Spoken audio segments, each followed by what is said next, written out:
malam jemaat yang dikasihi Tuhan. Saya percaya kita semua pada hari ini bisa kembali beribadah itu semua karena pertolongan dan penyertaan Tuhan yang luar biasa atas kehidupan saudara dan saya. Kita sudah memuji menyembah Tuhan, kini tiba saatnya kita mendengarkan kebenaran firman Tuhan. Mari saudara, dimanapun saudara berada, fokuskan diri saudara untuk kita mau belajar kebenaran firman Tuhan lebih dalam lagi. Satukan hati, satukan pikiran, kita satu dalam doa. Bapa dalam surga, terima kasih untuk malam hari ini Bapa yang percaya Tuhan, semua dalam rencanamu Tuhan, semua dalam rancanganmu Tuhan. Dan kami bersyukur Tuhan kalau kami dalam keadaan yang baik bisa mengikuti ibadah online pada malam hari ini Tuhan. Kami percaya semua terjadi karena penyertaan-Mu Tuhan, dan semua terjadi karena pertolongan-Mu Bapa. Terima kasih Bapa, kami sudah memuji menyembah-Mu. Kini tiba saatnya kami mendengarkan kebenaran firman Tuhan. Kami berkati Bapa setiap yang kami dengar, bukan hanya kami mengerti, tapi kami mau melakukan dalam kehidupan kami sehari-hari. Sehingga firman-Mu menjadi rema dalam kehidupan kami, menjadi penolong kami, menjadi jalan terang kami Tuhan. Terima kasih Bapak, terima kasih Kau yang pimpin dari awal hingga akhirnya. Hanya dalam nama Yesus, haleluya, amin. Judul khotbah saya pada malam hari ialah hidup dengan tujuan, saudara. Hidup dengan tujuan. Kita semua, saya percaya, semua hal yang Tuhan ciptakan di dunia ini memiliki tujuan. Semua hal yang Tuhan ciptakan di muka bumi ini memiliki tujuan, saudara. Tidak ada yang terjadi tanpa tujuan daripada Tuhan. Bahkan saudara, kalau saudara perhatikan, nyamuk yang kecil aja, saya percaya Tuhan ciptakan punya tujuan, saudara. Jentik-jentik nyamuk yang kecil, saya percaya Tuhan ciptakan ada maksudnya, saudara. Ada kegunaannya untuk makan ikan. Apapun yang saya percaya, apapun yang ada di muka bumi ini terjadi pasti punya tujuan daripada Tuhan. Bahkan saudara tahu, kecoa aja Tuhan ciptakan punya tujuan, saudara. Kecoa ada binatang yang paling jorok sekali, saudara. Dan dia bisa memakan, dia bisa mengurai zat yang tidak bisa diterima oleh bumi ini.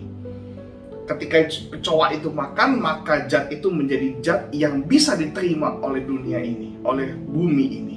Sehingga bumi ini masih tetap bisa bersih, saudara. Bahkan yang kecil saja, yang mungkin kita jijik, kita geli, diciptakan Tuhan memiliki tujuan. Nah, kalau yang kecil-kecil tadi diciptakan punya tujuan, apalagi saudara dan saya percaya dan saya sangat yakin Tuhan ciptakan kita memiliki tujuan. Kita mau baca firman Tuhan di Efesus pasal yang kedua, ayat yang ke-10. Efesus pasal yang kedua menjadi ayat yang ke-10.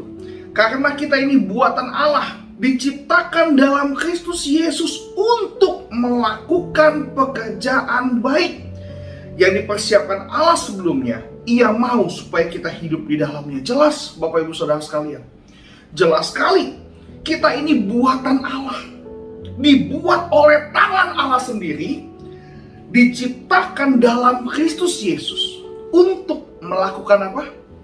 Pekerjaan baik. Jelas kita diciptakan untuk melakukan pekerjaan baik yang dipersiapkan Allah sebelumnya. Dia mau, Tuhan mau supaya kita hidup di dalamnya. Di dalam apa? Di dalam pekerjaan baik tersebut. Tuhan mau kita terlibat, saudara. Tuhan mau kita terlibat dalam pekerjaan yang sudah Allah siapkan sebelumnya. Yesus datang ke muka bumi ini dengan skala prioritas tertinggi. Dia punya waktu hanya 33,5 tahun, tapi dia harus menebus dosa seluruh manusia. Terbatas waktunya, tapi Allah kita Allah yang luar biasa. Dia tidak bisa dibatasi oleh waktu. Dan dia hidup 33,5 tahun tuntas misinya. Dia menyelamatkan saudara dan saya. Dia menyelamatkan kita dari belenggu maut. Kita yang harus menjadi bagian dalam maut, kita beroleh hidup yang kekal karena Yesus mati ganti kita, saudara. Ini hal yang luar biasa. Ini yang Allah siapkan. Untuk apa? Untuk supaya kita lanjutkan, saudara. Supaya kita lanjutkan. Nah, inilah kenapa kita diciptakan. Untuk melakukan pekerjaan baik yang dipersiapkan Allah sebelumnya. Ia mau supaya kita hidup di dalamnya. Ia mau supaya kita terlibat di dalam misi ini. Untuk kita bisa menjadi penginjil yang hebat. Untuk kita bisa menjadi berkat. Kita bisa menjadi teladan. Kita bisa menjadi terang. Menjadi garam dimanapun kita berada, saudara. Kalau saudara bukan pendeta, saudara mungkin pengusaha, jadilah pengusaha yang menjadi teladan. Yang menjadi berkat. Jadi pengusaha yang membawa berkat, membawa teladan. Menjadi terang. Di komunitas pengusaha, engkau menjadi pengusaha yang takut akan Tuhan.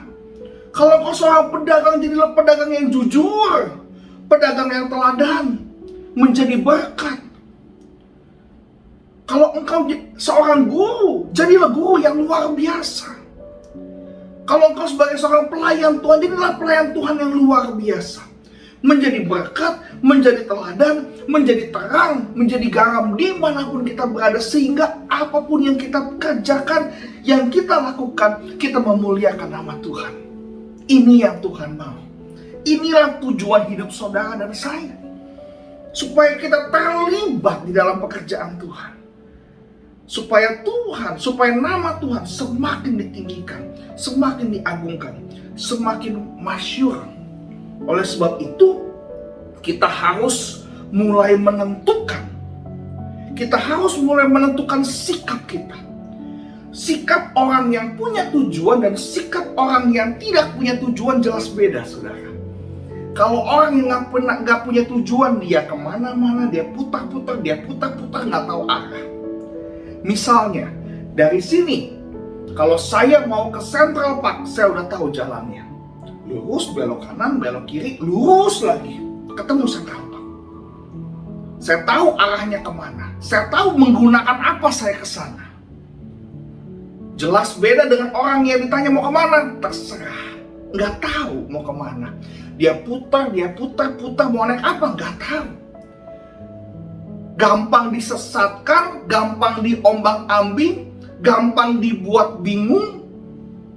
Oleh sebab itu pastikan pada malam hari ini kita memiliki tujuan. Dan kita harus set tujuan hidup kita. Kita harus pastikan kita punya tujuan.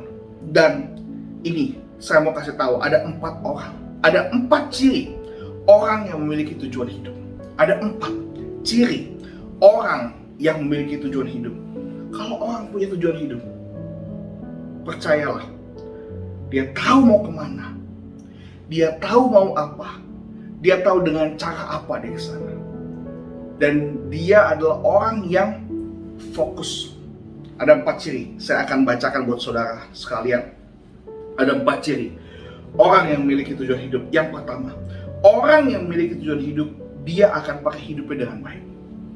Ciri pertama, orang yang tahu, orang yang punya tujuan hidup, yang sudah tahu, oh saya mau jadi berkat, oh saya mau jadi luar biasa, dia akan pakai hidupnya dengan baik. Tentu saja saudara, dia tahu kok kemana tujuan dia.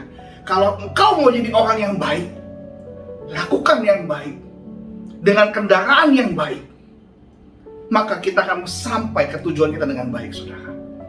Jelas, kalau orang yang gak punya tujuan, dia akan sia-siakan hidupnya. Dia gak tahu betapa berharganya hidupnya. Saudara, kita mungkin begini saudara, kita punya handphone. Handphone jelas gunanya untuk telekomunikasi. Tapi handphone yang kita miliki sekarang bisa dipakai untuk pukul orang, saudara. Bisa. Kita bisa pukul orang pakai handphone kita. Tapi itu bukan fungsinya. Itu bukan tujuannya. Makanya kalau HP dibuat pukul orang, yang ada malahan HP-nya rusak, saudara. Maka hidupnya rusak. Maka hidup HP itu rusak. Tidak sesuai dengan tujuannya. Kenapa? Karena orang yang menggunakan HP itu tidak tahu tujuan HP itu sebenarnya. Nah, kita pun cenderung akan merusak hidup kita kalau kita nggak tahu kemana tujuan hidup kita, saudara. Makanya banyak anak Tuhan yang nggak tahu tujuan hidupnya jadi berantakan. Anak-anak muda mulai masuk ke seks bebas. Yang sudah dewasa, anak-anak muda mungkin terlibat judi online. terlibat narkoba, dia pakai rokok hidupnya, dia mulai kerja udah mulai curang-curang, ngakalin bosnya, curangin bosnya, curangin bagian keuangan, curangin bagian akunting, udah main curang-curang. Kenapa? Karena dia nggak tahu tujuan hidupnya. Kalau engkau tahu tujuan hidupmu, maka engkau akan pakai hidupmu untuk arah yang baik. Jelas, engkau nggak akan ngerokok, engkau nggak akan narkoba. Karena engkau tahu kalau kita narkoba, hancur hidup kita. Kalau kita free sex, hancur hidup kita. Kalau udah kena penyakit, udah. Saudara, kalau udah kena HIV atau AIDS, udah. Game over. Seumur hidup engkau harus minum obat. Sampai hari ini belum ada obatnya, saudara. Belum ada vaksinnya. Belum ada penawarnya. Kalau sudah kena begitu, udah kena HIV, udah kena AIDS, seumur hidup sampai engkau mati, engkau akan harus minum obat. Hidupmu hancur, saudara. Hidup kita hancur kalau begitu. Kalau orang yang punya tujuan hidup, dia nggak akan hancurkan hidupnya, saudara. Dia nggak akan hancurkan, tapi dia tahu bagaimana cara menggunakan hidupnya untuk ke tempat yang baik. Haleluya. Roma 12 ayat kedua. Janganlah kau menjadi serupa dengan dunia ini, tetapi berubahlah oleh pembaruan budimu, sehingga kamu dapat membedakan manakah kehendak Allah, apa yang baik, apa yang berkenan pada Allah, dan yang sempurna. Kalau kita tahu tujuan kita, Tuhan, aku mau menjadi berkat ke arah yang lebih baik, maka kau akan pakai hidupmu untuk ke arah yang baik itu, saudara. Malam hari ini kita mau coba renungkan dalam hidup kita. Saudara maunya apa? Saudara maunya kemana? Oh, saya mau sukses dalam bisnis. Belajar bisnis. Bisnis yang baik. Belajar dari orang-orang hebat. Oh, saya mau jadi desainer yang luar biasa. Belajar. Set hidupmu. Oh, saya mau jadi bisnismen yang baik. Saya mau jadi desainer yang hebat. Saya mau jadi arsitek yang hebat. Saya mau jadi guru yang teladan. Kalau engkau mau apa? Set hidupmu hari ini. Atur hidupmu hari ini. Belajar. Gali terus. Sampai engkau menjadi hebat. Sampai engkau menjadi berkat. Sampai orang bilang, aduh, luar biasa orang ini. Haleluya. Itu ciri yang pertama. Orang yang punya tujuan hidup, dia akan pakai hidupnya dengan baik. Yang kedua, orang yang punya tujuan hidup, dia tidak akan teralihkan fokusnya. Dia nggak akan teralihkan fokusnya. Yosua 1 ayat yang ke-7. Hanya kuatkan dan teguhkanlah hatimu dengan sungguh-sungguh. Bertindaklah hati-hati sesuai dengan seluruh hukum yang telah diperintahkan kepadamu oleh hambaku Musa. Janganlah menyimpang ke kanan atau ke kiri supaya engkau beruntung kemanapun engkau pergi. Garis bawahi kalimat janganlah menyimpang ke kanan atau ke kiri. Yosua sudah dikasih tahu fokusmu ke sana, tujuanmu ke sana. Jangan menyimpang ke kanan, jangan menyimpang ke kiri. Kalau orang yang punya tujuan, dia tidak akan menyimpang, saudara. Dia tidak akan teralihkan fokusnya. Kalau saudara punya tujuan, kita mau jadi orang hebat, kita mau dengar firman Tuhan. Tuhan punya janji luar biasa. Engkau akan menjadi bangsa yang besar. Tanah yang kau injak menjadi milikmu. Firman Tuhan bilang kau jadi kepala bukan ekor. Jangan dengar omongan orang, saudara. Kalau ada orang bilang kau A, bilang kau B, bilang kau C, jangan teralihkan. Fokus pada tujuan hidupmu. Karena firman Tuhan bilang kalau Tuhan udah buka pintu, gak ada yang bisa tutup. Kalau Tuhan udah angkat, gak bisa turunin. Gak ada yang bisa turunin. Jangan dengar apa kata kiri kanan, saudara. Jangan kau menyimpang ke kanan atau ke kiri. Fokus pada Allah. Dengarkan yang baik. Dengarkan yang berguna untuk engkau. Dengarkan yang membangun. Kalau ada kalimat-kalimat yang gak benar, yang gak ini, jangan dengerin, saudara. Fokus pada Tuhan. Saudara pernah ke bandara? Saya sering ke bandara, saudara. Kalau saudara ke bandara, saudara akan dengar banyak pengumuman soal pesawat. Pesawat ini jam sekian, di gate sekian. Pesawat ini sudah boleh masuk. Pesawat ini. Tujuannya ini banyak, saudara. Saudara gak akan dengar semua. Yang saudara dengar hanyalah pengumuman sesuai dengan tiket yang saudara pegang. Kalau saudara ke Singapura, saudara hanya akan dengar pesawat ini, maskapai ini terbang ke negara Singapura jam sekian, gate-nya berapa. Itu yang saudara dengar. Saudara nggak usah dengar yang lain. Saudara nggak perlu dengar yang tujuan Amsterdam, saudara nggak perlu dengar yang tujuan Turki, saudara nggak perlu dengar yang tujuan ke Malaysia. Yang saudara dengar hanya tujuan ke Singapura, karena memang saudara mau berangkat ke Singapura. Orang yang punya tujuan hidup, dia nggak akan dengar yang lain, saudara. Dia hanya mendengar yang sesuai tujuannya. Haleluya. Firman Tuhan yang bilang jangan menyimpang ke kanan, jangan menyimpang ke kiri, saudara. Set tujuan kita, tentukan tujuan kita, tentukan tujuan saudara. Saudara mau kemana? Jangan dengar kata-kata orang, saudara. Orang kalau dengar dari kata-kata orang ini, saya mau kasih tahu nih. Saya kasih tahu, kalau orang misalnya dengar dari si A, nyampe ke saudara, dari satu orang ke orang kedua, ketiga, keempat, kelima, keenam, sampai ke saudara bisa beda. Misalnya si A, mangga di rumah Pak Pendeta besar. Si B ngomong ke si C, si A ngomong sama saya, mangga di rumah Pak Pendeta itu besar. Tadi segini, sekarang besarnya segini. Si C ngomong ke si D, lu tau gak tadi si B ngomong sama gua, mangga di rumah Pak Pendeta besar. Dia ngomong lagi besar. Si D ngomong sama si E, tadi si C ngomong sama gua, mangganya Pak Pendeta besar. Nah kan, si D ngomong sama si E ngomong sama si F, udah beda lagi, saudara. Si Pak Pendeta di rumah ada mangga gede. Nah kan, tadinya cuma segini, ngomong pindah jadi gede. Nah kalau misalnya kita dengar yang model begitu, yang bukan urusan kita tapi kita dengar, kitanya repot, saudara. Kita nggak usah dengar yang bukan jurusan kita. Kita nggak perlu dengar yang bukan urusan kita. Kita hanya dengar yang urusan kita, yang tujuan kita. Itu yang baik, saudara. Itu yang membangun kita. Itu yang membuat kita sampai ke tujuan kita nanti. Kalau kita banyak dengar kiri, banyak dengar kanan, kita tersinggung, kitanya tersinggung, kitanya bawa perasaan, malah kita nggak nyampe ke tempat tujuan kita, kita malah stuck.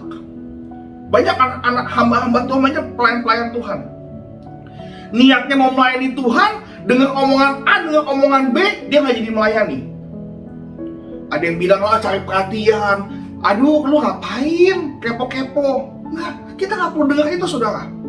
Kalau kita mau melayani Tuhan sungguh-sungguh, kita lakukan yang terbaik, kita lakukan yang baik semua untuk Tuhan, kita nggak usah dengar kiri kanan. Ini yang saya mau tekankan, saudara. Fokusmu kemana? Tujuanmu kemana? Jangan menyimpang. Jangan lakukan yang hal jahat, jangan lakukan hal yang tidak baik. Lakukan saja hal yang baik. Lakukan saja hal yang benar. Kalau engkau sedang skripsi, saya mau lulus cepat, saya mau selesai skripsi saya. Orang mau ngajakin ke mall, mau ngajakin ke Malaysia, mau ngajakin ke Bali, kita nggak mau dengar itu semua. Saya mau selesai sekolah saya dengan baik. Saya mau selesaikan skripsi saya dengan baik. Fokus. Dia nggak nyimpang kiri, dia nggak nyimpang kanan. Yang ketiga, ciri orang yang memiliki tujuan hidup. Orang yang punya tujuan hidup mengetahui mana prioritas hidupnya, saudara. Yosua ketika dia dikasih tahu tujuan itu, kita baca Yosua 1 ayat yang ke-8. Janganlah engkau lupa memperkatakan kitab Taurat ini, tetapi renungkanlah itu siang dan malam, supaya engkau bertindak hati-hati sesuai dengan segala yang tertulis di dalamnya. Sebab dengan demikian perjalananmu akan berhasil dan engkau akan beruntung. Kalau orang yang punya tujuan, dia tahu prioritasnya. Saya lakukan segala sesuatu untuk Tuhan. Saya mau jadi karyawan teladan untuk Tuhan. Maka dia tahu, kalau dia mau lakukan sesuatu untuk Tuhan, dia harus bergantung kepada Tuhan. Dia tahu prioritas hidupnya. Karena gini, Kolose 1 ayat 6, karena dalam Dialah telah diciptakan segala sesuatu yang ada di sorga dan yang ada di bumi, yang kelihatan dan yang tidak kelihatan, baik singgasana maupun kerajaan, baik pemerintah maupun penguasa. Segala sesuatu diciptakan oleh Dia dan untuk Dia. Saudara, kalau hari ini kita punya tujuan hidup, kita tahu prioritas kita. Saudara, nggak mudah jadi orang baik, nggak mudah untuk menjadi teladan, nggak mudah membawa berkat, nggak mudah menjadi terang, nggak mudah menjadi garam. Kita harus bergantung kepada Tuhan. Firman Tuhan jelas kepada Yosua, jangan engkau lupa memperkatakan kitab Taurat, tapi renungkanlah itu siang dan malam. Itulah yang akan membantu kita, akan membantu Yosua supaya bertindak hati-hati agar perjalananmu berhasil dan engkau beruntung. Tahu saudara mana prioritasmu. Di tengah-tengah kesibukanmu, di tengah-tengah pekerjaanmu, kau tahu siapa yang membawa saudara bisa bekerja, siapa yang bisa membawa saudara bisa berusaha, siapa yang bisa membuat saudara sampai hari ini. Tiada lain, tiada bukan Tuhan Yesus Kristus. Hanya kepada Dia kita mau cari Dia. Carilah kebenarannya, carilah dahulu kerajaan Allah kebenaran, maka semuanya akan ditambahkan kepada setiap kita. Kita punya prioritas, saudara. Kita harus belajar perkataan firman Tuhan. Segala sesuatu kita mau kerjakan sesuatu di dalam nama Yesus. Tuhan tolong, Tuhan bantu. Saya percaya Tuhan yang kita sembah, Dia bisa membantu kita dan Dia terlalu sanggup untuk menolong saudara dan saya. Yang terakhir, orang yang memiliki tujuan hidup, dia tidak takut dan tidak khawatir, saudara. Orang yang punya tujuan hidup, dia tidak takut, dia tidak khawatir, karena dia tahu Tuhan pimpin langkahnya. Haleluya. Karena dia tahu Tuhan ada beserta dengan dia. Berkali-kali, Yosua 1 ayat 9, bukankah telah kuperintahkan kepadamu, kuatkan dan teguhkanlah hatimu, janganlah kecut dan tawar hati, sebab Tuhan Allahmu menyertai engkau kemanapun engkau pergi. Sebab Tuhan Allahmu menyertai engkau, ada bersama dengan engkau kemanapun engkau pergi. Bahkan Matius 28 ayat yang ke-20, aku akan menyertai engkau sampai kepada akhir zaman. Aku akan bersama-sama dengan engkau kemanapun engkau pergi, kemanapun tujuanmu. Kalau tujuan itu baik, tujuan itu benar, maka Tuhan yang kita sembah akan menyertai kita semua. Oleh sebab itu janganlah takut, janganlah khawatir. Kalau kita mau menjadi yang terbaik, mau menjadi berkat, lakukan yang baik, maka Tuhan Allah yang punya sumber kebaikan akan memberkati kita dengan kebaikan-kebaikannya, dengan rahmatnya yang baru setiap pagi, saudara. Setiap hari ada rahmat yang baru, ada berkat yang baru yang Tuhan punya pada setiap kita. Oleh sebab itu, milikilah tujuan hidup, saudara. Kalau kita punya tujuan hidup, kita mau pakai hidup kita dengan baik. Kalau kita punya tujuan hidup, kita nggak akan teralihkan fokus kita. Kita nggak akan menyimpang ke kiri, kita nggak akan menyimpang ke kanan. Kalau kita punya tujuan, kita tahu prioritas hidup kita. Hidup kita pakai hanya untuk memuliakan nama Tuhan, hanya untuk meninggikan nama Tuhan. Biar Tuhan semakin besar, Tuhan semakin dipermuliakan, aku semakin kecil. Dan yang terakhir, orang yang punya tujuan hidup, dia tidak takut, dia tidak khawatir, karena dia tahu Allahnya, Allah kita yang kita sembah, beserta dan bersama-sama dengan kita. Haleluya, haleluya, amin. Saudara, mari kita berdoa. Bapak dalam surga, terima kasih atas malam hari ini, Bapak. Kami mau belajar untuk punya tujuan hidup dalam hidupan setiap kami, Bapak. Supaya Tuhan kami bisa pakai hidup kami dengan baik. Supaya kami tidak menyimpang, Tuhan. Supaya kami tahu mana prioritas hidup kami. Dan supaya kami tidak takut dan tidak khawatir. Karena hidup kami ada Engkau, Tuhan, yang beserta dengan kami, Tuhan. Terima kasih, Bapak. Terima kasih atas segala kebaikan-Mu, atas segala penyertaan-Mu dalam kehidupan setiap kami. Kami mengucap syukur atas segala kebaikan-Mu, Tuhan. Kami mengucap syukur Engkau Allah yang begitu baik. yang menyertai setiap kami kemanapun kami pergi, kemanapun kami melangkah. Engkau Allah yang selalu mengasihi setiap kami Tuhan. Terima kasih Bapa, terima kasih. Hamba-Mu saya bicara, dan biarlah Roh Kudus-Mu terus bersama dengan kami, mendidik kami, membimbing kami, menuntun kami, menghibur kami Tuhan. Terima kasih Bapa, terima kasih. Saudara dalam Tuhan, angkat dua tanganmu. Terimalah berkat daripada Tuhan. Cinta kasih dari anak yang tunggal Tuhan Yesus Kristus menyertai kita semua. Dari hari ini hingga Maranatha, Yesus datang yang kedua kali dan sampai selama-lamanya, menjemput kita di awan-awan yang damai. Kita diberkati untuk menjadi berkat di dalam nama Yesus. Haleluya. Sama-sama kita katakan amin. Shalom. Tuhan Yesus memberkati kita semua.